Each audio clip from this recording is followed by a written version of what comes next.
సార్వత్రిక ఎన్నికల ఫలితాలు విడుదలయ్యాయి. ఆల్మోస్ట్ క్లియర్ నంబర్స్ కనబడుతూ ఉన్నాయి. అండ్ అటు ఆంధ్రప్రదేశ్ రాష్ట్రంలో తెలుగుదేశం పార్టీ, అదేవిధంగా బీజేపీ, జనసేన కూటమి అద్భుతమైన ఫలితాల్ని సాధించింది. వైఎస్ఆర్ కాంగ్రెస్ పార్టీ అధికార వైసీపీ కేవలం 10 సీట్లకే పరిమితమవుతున్న పరిస్థితి. జనసేనాని పవన్ కళ్యాణ్ తన పార్టీని త్యాగం చేసి మరి తనకున్న భవిష్యత్తును త్యాగం చేసి, లేకపోతే నిజానికి ఆయన ముఖ్యమంత్రి అభ్యర్థిత్వాన్ని త్యాగం చేసి, అనేక రకాలుగా త్యాగం చేసి తెలుగుదేశం పార్టీని అదేవిధంగా బీజేపీని కలిపే ఒక ప్రయత్నం పవన్ కళ్యాణ్ చేశారు. అండ్ మొదట్లో చాలా విమర్శలు వచ్చాయి, కానీ ఈరోజు Pawan Kalyan man of the match గా నిలిచారనిపిస్తోంది. ఎందుకంటే స్టార్ గా ఈరోజు ఆయన తెలుగు రాజకీయాల్లో నిలబడ్డట్టుగా కనబడుతోంది. 21 సీట్లలో పోటీ చేసిన జనసేన పార్టీ 21 సీట్లలో విజయం సాధిస్తోంది. 17 ఆల్రెడీ గెలిచింది, 4 ఆధిక్యంలో ఉన్నట్టుగా తెలుస్తోంది. 21కి 100% స్ట్రైక్ రేట్ కనబడుతోంది. అండ్ మరొక వైపు తెలుగుదేశం పార్టీ 116 సీట్లలో ఆల్రెడీ గెలిచింది, 20 సీట్లలో ఆధిక్యం ప్రదర్శిస్తోంది. మొత్తం 144 సీట్లలో పోటీ చేసిన తెలుగుదేశం పార్టీ 136 స్థానాల్లో విజయం సాధించింది. భారతీయ జనతా పార్టీ 10 స్థానాల్లో పోటీ చేస్తే 8 స్థానాల్లో విజయం సాధిస్తోంది. ఒక స్థానం ఆధిక్యతలో ఉంది, 7 స్థానాలు ఇప్పటికే విజయం సాధించినట్టుగా తెలుస్తోంది. ఇక అధికార వైసీపీ వై నాట్ 175 అనే నినాదం అనేక సార్లు ఇచ్చారు. 175 గెలుస్తామేమో అన్న ఒక ధీమా వ్యక్తం చేశారు. అది నిజంగా ధీమాని పూర్తిగా పక్కన పెట్టేసి ప్రజలు తిరస్కరించారు అని చెప్పాలి. వైసీపీని 10 సీట్లకే పరిమితం చేయడం జరిగింది. సో మిగతా మొత్తం సీట్లు 165 స్థానాల్లో ఎన్డీఏ కూటమి విజయం సాధించింది. 16 సీట్లు సాధించిన తెలుగుదేశం పార్టీ ఈరోజు ఎన్డీఏ ప్రభుత్వ ఏర్పాటులో కీలకంగా మారుతోంది. తెలుగుదేశం పార్టీ ఈరోజు ఎన్డీఏ కూటమి ప్రభుత్వం ఏర్పాటు చేయడంలో కీలకమైన భూమిక వహిస్తోంది. ఇది నిజంగా ఎవరు ఊహించి ఉండరు. మోదీ విజయం తథ్యమని, మోదీ 3.0 ఖాయమని అన్ని సర్వే సంస్థలు చెప్పాయి. ఎగ్జిట్ పోల్స్ ఫలితాలు కూడా కనిపించాయి. అండ్ ఎన్డీఏ కూటమి ఇప్పుడు అబ్కీ బార్ 400 పార్ అనే నినాదం ఒకవైపు ఉంటే, ఇప్పుడు 300 స్థానాలు కూడా ఎన్డీఏ కూటమి దాటట్లేదు. బీజేపీ 240 స్థానాలకే పరిమితమవుతున్న పరిస్థితి కనబడుతోంది. ఎలక్షన్ కమిషన్ అప్డేట్ చేసిన నంబర్స్ నేను చెప్తూ ఉన్నాను. 240 స్థానాల్లో భారతీయ జనతా పార్టీ ఈరోజు కన్ఫైన్ అవుతున్న పరిస్థితి కనబడుతోంది. 171 స్థానాల్లో లీడింగ్లో ఉంది. 69 స్థానాలు ఇప్పటికే విజయం సాధించినట్టుగా ప్రకటించారు. అండ్ కాంగ్రెస్ పార్టీ 98 స్థానాల్లో విజయం సాధిస్తోంది. 66 స్థానాలు లీడింగ్లో ఉంది అండ్ 32 స్థానాలు గెలిచింది. ఎక్కడ ఎన్డీఏ కూటమికి దెబ్బ తగిలింది, ఎక్కడ మోదీ 3.0కు అడ్డంకి ఏర్పడింది అనంటే ఖచ్చితంగా ఉత్తరప్రదేశ్ రాష్ట్రం గురించే మనం చెప్పుకోవాలి.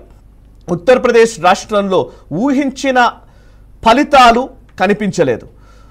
సుమారు 80 నియోజకవర్గాలు ఉన్నటువంటి ఉత్తరప్రదేశ్ రాష్ట్రంలోని లోక్సభ స్థానాలు ఢిల్లీ పీఠంపై ఎవరు కూర్చోవాలో నిర్ణయిస్తుంది అనేది 75 సంవత్సరాల్లో మనం అనేక సార్లు చూసాము.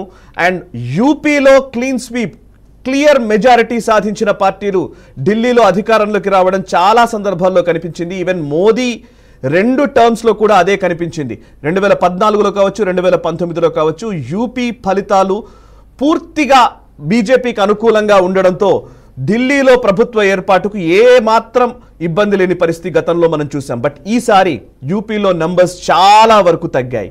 సమాజ్వాదీ పార్టీ ఎక్కువ స్థానాలు గెలుచుకుంటున్నట్టుగా కనబడుతోంది. నేను ఒక్కసారి యూపీకి సంబంధించిన ఫలితాలు చెప్తాను. యూపీలో మొత్తం 80 స్థానాల్లో బీజేపీ 33 స్థానాలకు పరిమితమైంది. సమాజ్వాదీ పార్టీ 37 స్థానాల్లో విజయం సాధిస్తోంది. అండ్ కాంగ్రెస్ పార్టీ 6 స్థానాల్లో విజయం సాధిస్తోంది. ఇండీ కూటమి ఉత్తరప్రదేశ్లో పైచేయి సాధించిందనే చెప్పాలి. ఉత్తరప్రదేశ్ కావచ్చు, అటు హర్యానాలో కూడా బీజేపీ సీట్లని కోల్పోవాల్సిన పరిస్థితి వచ్చింది. రాజస్థాన్లో కూడా సీట్లను కోల్పోవాల్సిన పరిస్థితి వచ్చింది. ఈవెన్ కర్ణాటకలో కూడా క్లీన్ స్వీప్ చేసింది. 2019లో 28 స్థానాలుంటే 25 స్థానాల్లో కర్ణాటకలో బీజేపీ సొంతగా గెలిచింది. బట్ ఇప్పుడు నంబర్స్ చాలా తగ్గిపోయిన పరిస్థితి. నేను ఇంకా చెప్పాలంటే హిందీ హార్ట్ ల్యాండ్లో బీజేపీకి వ్యతిరేకమైన పవనాలే వీచాయని చెప్పాలి. తెలంగాణలో 8 స్థానాలు కైవసం చేసుకుంది బీజేపీ. ఇంతకుముందు 2019లో 4 స్థానాలు ఉంటే ఇప్పుడు 8 స్థానాలు, డబుల్ సీట్లు సాధించడం జరిగింది. 8 బీజేపీ సాధిస్తే 8 కాంగ్రెస్ పార్టీ విజయం సాధించింది. 1 హైదరాబాద్ నియోజకవర్గము అదే ఎంఐఎం ఖాతాలో చేరుతోంది.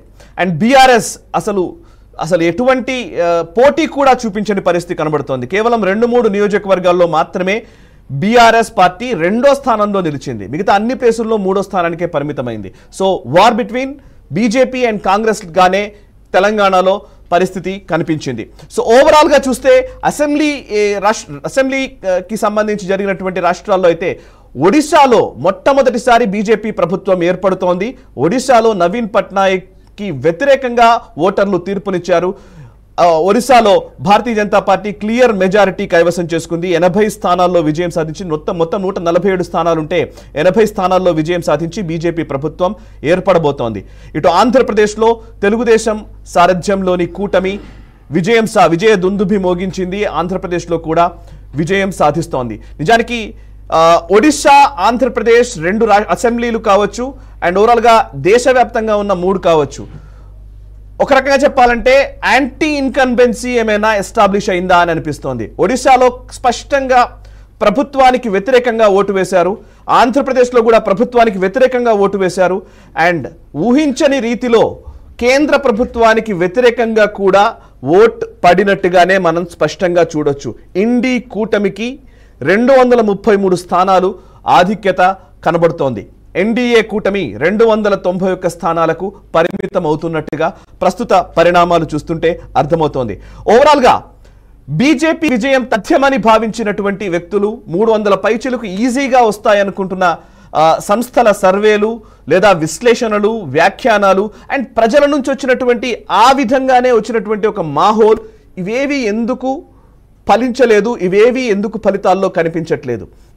అయోధ్య రామ జన్మభూమిలో ఏదైతే రామ్లల్లా విగ్రహ ప్రతిష్టాపన, ప్రాణ ప్రతిష్ఠ జరిగింది. అయోధ్య అనేది దేశం మొత్తం ఒక రాముడికి సంబంధించినటువంటి ఆ చారిత్రక వైభవాన్ని లేదా ఆ సాంస్కృతిక పునరుజ్జీవానికి ప్రతీకగా నిలిచినటువంటి ఒక పరిణామం ఎందుకని బీజేపీకి అనుకూలంగా కనిపించలేదు అనేది కీలకమైన ప్రశ్న. అది కూడా ఉత్తరప్రదేశ్లో ఎందుకు వ్యతిరేక ఫలితాలు వచ్చాయి? అండ్ ఇంకా స్పెసిఫిక్గా చెప్పాలి అనంటే అయోధ్య ఏదైతే అయోధ్య నియోజకవర్గం, ఫైజాబాద్ నియోజకవర్గంలో సమాజ్వాదీ పార్టీ గెలిచింది 30,000 మెజారిటీతో. అండ్ బీజేపీకి ఎందుకని అయోధ్యలో అనుకూల ఫలితాలు రాలేదు? అయోధ్యకి ఆనుకొని ఉన్న అటు రాయ్బరేలీ ఇటు అమేఠీ రెండింటిని కూడా కాంగ్రెస్ పార్టీ గెలుచుకుంది. రాయ్బరేలీ సోనియా గాంధీ పక్కకు జరిగి రాహుల్ గాంధీని అక్కడ నిలబెట్టడం జరిగింది. రాహుల్ గాంధీ ఘన విజయం సాధించారు. అండ్ అమేఠీలో రాహుల్ గాంధీ పైన గతంలో గెలిచినటువంటి స్మృతి ఇరానీ, కేంద్ర మంత్రి స్మృతి ఇరానీ ఎన్నో అభివృద్ధి కార్యక్రమాలు చేశానని చెప్పినప్పటికీ కూడా ఆమెను ప్రజలు తిరస్కరించినట్టుగానే కనబడుతోంది. సో అయోధ్యకి ఫైజాబాద్ నియోజకవర్గానికి ఆనుకొని ఉన్న రాయ్బరేలీ, అమేఠీ ఈ 2 స్థానాల్లో కూడా బీజేపీకి ప్రతికూల ఫలితాలు వచ్చాయి. ఉత్తరప్రదేశ్లో ఓవరాల్ గా సమాజ్వాదీ పార్టీ అత్యధిక స్థానాలు గెలిచిన పార్టీగా నిలిచింది. బీజేపీ 2వ స్థానానికి పరిమితమైంది.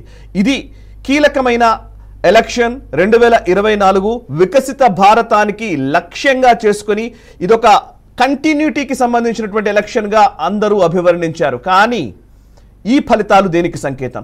అండ్ ఇప్పుడు ఎన్డీఏ ప్రభుత్వం ఏర్పాటు కావాలంటే జేడీయూ, అటు నితీష్ కుమార్ సారథ్యంలోని జేడీయూ, ఇటు చంద్రబాబు నాయుడు సారథ్యంలోని తెలుగుదేశం పార్టీ కీలక భూమిక వహిస్తూ ఉన్నాయి. ఎన్డీఏ కన్వీనర్గా చంద్రబాబు నాయుడుకి ఇప్పటికే బీజేపీ అధిష్టానం ఆఫర్ ఇచ్చినట్టుగా తెలుస్తోంది. అండ్ చంద్రబాబు నాయుడు రేపు ఢిల్లీకి కూడా పయనమవుతున్నట్టుగా మనకు సమాచారం వస్తోంది.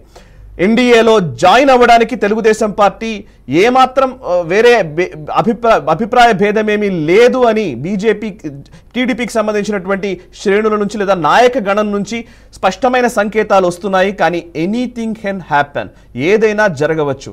మోదీ 3.0, మోదీ ప్రధానిగా ఉన్నటువంటి ప్రభుత్వంలో భాగస్వామ్య పార్టీలు పూర్తిగా మోదీ వైపే నిలుస్తారా, లేకపోతే ఇంకా ఏమైనా కొత్త అంశాలు చర్చలోకి వస్తాయా అండ్ కాంగ్రెస్ నుంచి వస్తున్న ఆఫర్స్ ఏంటి, కాంగ్రెస్ ఆఫర్స్ ని ఏ విధంగా చూస్తాయి, ఆయా పార్టీలు ఇప్పటికే ఎన్డీఏ కూటమిలో ఉన్న వాళ్ళు కూటమిలోనే కొనసాగుతారా, లేకపోతే ఇండి కూటమిలో ఉన్న వాళ్ళు కూడా ఇండి కూటమిలోనే ఉంటారా, లేకపోతే వాళ్ళని కూడా ఇటువైపు వచ్చే అవకాశం ఉందా?